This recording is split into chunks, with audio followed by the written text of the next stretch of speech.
السلام عليكم، ان شاء الله تكونوا كامل لاباس. اليوم جبت لكم واحد الحلوى اللي ذاقوها كامل هبلوا عليها بلا ما نبالغه. جايه بواحد لاكريم بزاف خفيفه وبالكراميل. سما ايماجينو نقول تاعها كيفاش داير. والكراميل كنت حطيت لكم الفيديو تاعها كيفاش صنعتها، تخرج لكم كيما نيسلي كراميل سوا.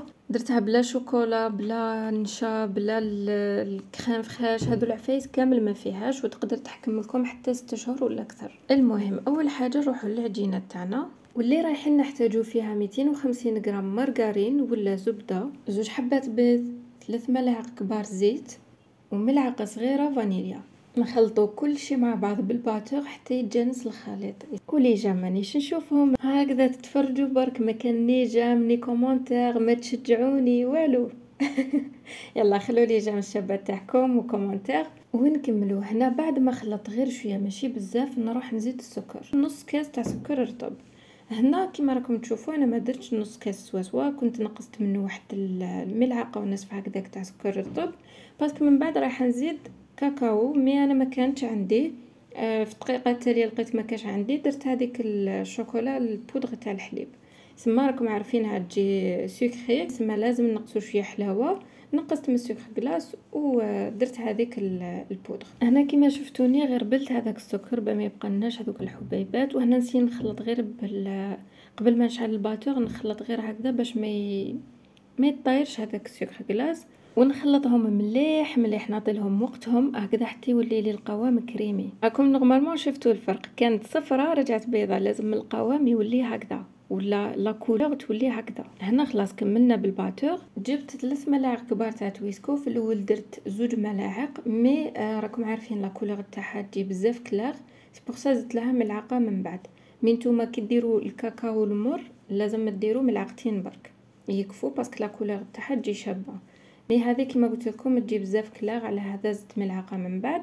نزيد عليهم ملعقتين كبار تاع نشا، نجيب سباتول ونخلطهم كامل مع بعض.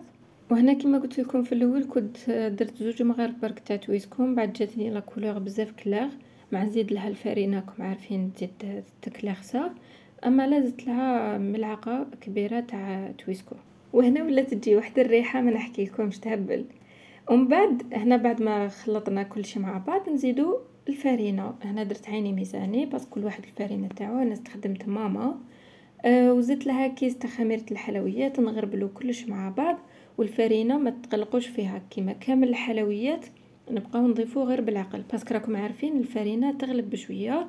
كل خطره نخلطو ومن بعد نزيدو شويه، نخلطو ومن بعد نزيدو شويه حتى نلقاو القوام اللي رانا نحوسو عليه.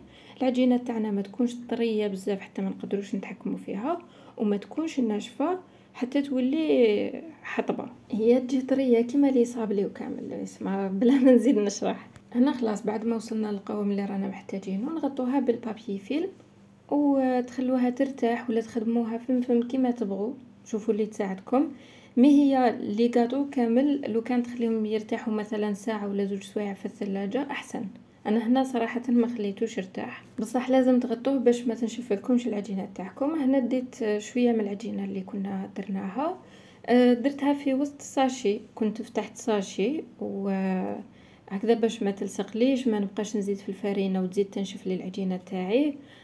وتجيني سهله باش نرفدها، يسمى نفس الطريقه اللي دائما نديرها في الحلويات اللي نصنعهم. وهنا بديت نطبع في الحلوى تاعي، درت الشكل كاري، نتوما تحبوا ديروا الشكل اللي حبيتوه، كل واحد وكيفاش. انا حبيت ندير كاري. وهذا هو السمك تاع الحلوى تاعنا، هكذا باش ما تجيناش عاليه بزاف ولا ما تجيناش هابطه بزاف، باسكو راح تزيد تخمر. ديروا في حسابكم بلي فيها كيس خميره حلويات. بعد ما طبعت الحلوى تاعي كامل ودرتها في الصينيه اللي كان عليها ورق الطهي، نتوما تقدروا ديروا ورق الطهي ولا تدهنوها بالمارغرين وترشوا عليها الفارينه، كل واحد واش يختار. انا نخير ورق الطهي احسن، ونديرها في فرن اللي يكون مسخن مليح هكذا باش طيب لنا مليح، وما نزيدولهاش النار بزاف وما نقصولهاش بزاف، نخلوها شويه فوق الموين خلاص هكذا باش ما تنحرقش ولا ما تنشفش، باسكو لو كانت نقصوا لها بزاف فانا راح تنشف لنا. وهنا كنت نوريكم، يعني نحاول نوريكم الحلوى كيفاش طابت لنا في اضاءه تكون مليحه. نخلو الجاتو تاعنا يبرد ونروحو نوجدو لاكريم هذيك اللي درناها كحشوه للحلوى تاعنا، اللي نحتاجو فيها 4 ملاعق كبار تاع مارغرين نطلعوهم هكذا وحدها، نطلعوها وحدها بالباتور. هنا ما تشوفوش كي بالمارغرين تقولوا راح يجي الجو تاعها ولا ما يجيش كامل فيها الجو تاع المارغرين.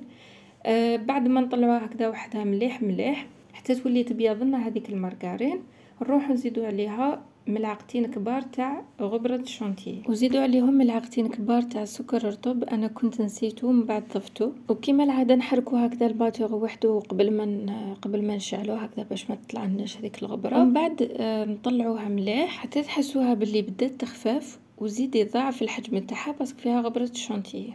هنا كيما قلت لكم كنت نسيت سكر غلاس بوغ سا زدتو هنا. زدت خلطهم غير شويه قسمه يتجانس الخليط، وضفت عليهم ملعقه كبيره تاع كراميل هكذا باش تعطينا هذاك الجو الشباب تاعها. سينو تقدروا ديروا لها لافاني ولا اي جو حبيتو. خلطتهم غير شويه هكذا بالباتور قسمه يتجانس الخليط، ومن بعد درت هاد لاكريم في لابوش هكذا باش تجيني سهله كي ندير الحشوه تاعي في الحلوى ولا في الكاطو تاعي.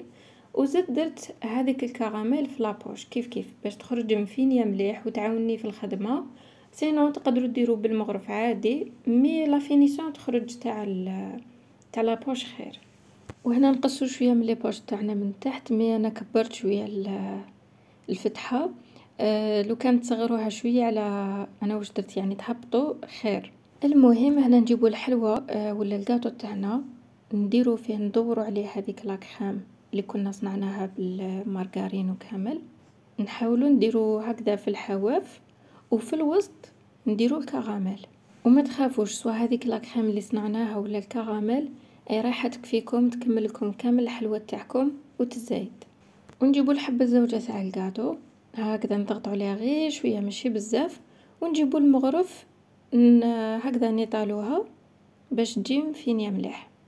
يعني تخلو فيها لاكريم ولا الكميه تاع لاكريم لاباس بها، ما ديروهاش هكذا تبقى رقيقه باسكو هو تعرفوا ديجا الكاطو يزيد يشرب.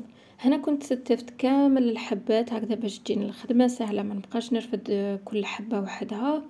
ستفتهم كامل درت لاكريم، ومن بعد فت عليهم كامل درت لهم الكراميل، ومن بعد فت عليهم كامل درت لهم حبه حبه تاع الكاطو من الفوق باش نغلقوها، ومن بعد نفيني كل حبه وحدها. ومن بعد نروح نذوب الشوكولا تاعي اللي كنت ذوبتها على حمام مائي، درت لها يعني قطعتها لشرائح صغار باش ما تحرقليش، وذوب بالخف، وزدت لها ملعقتين كبار تاع زيت.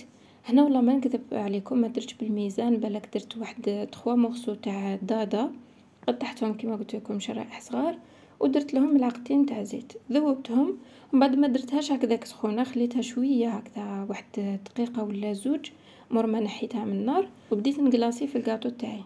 وهنا نحاول نقطرها مليح من هذيك الشوكولا، ومن بعد نحطها على بابي كويسون ولا تحطوها على ساشي ولا اللي عندكم. ليسونسيال كي تحطوها عليها كيما راكم تشوفوا هنا نحطها، ومن بعد نحاول نحركها من البلاصه اللي حطيتها فيها.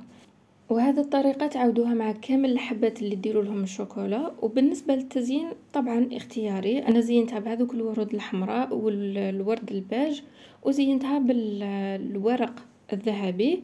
بالنسبة لهذوك الورود حطيتها كي كانت في النص، يعني ماشي ناشفة بزاف وماشي جارية باش هكذا تلصق ليه. وبالنسبة للورق الذهبي كي تلقاو باللي خلاص رايحة تنشف حطوا هذوك الورق الذهبي. وهذه هي الوصفه تاعنا بزاف بنينه، ما تنساوش تجربوها وتعطوني رايكم في لي كومونتير، وما تنساوش تخلوا لي جيم بيان سور هكذا باش نعرف بلي راهم يعجبوكم لي ريسيت ونزيد نبارطاجي معكم اكثر.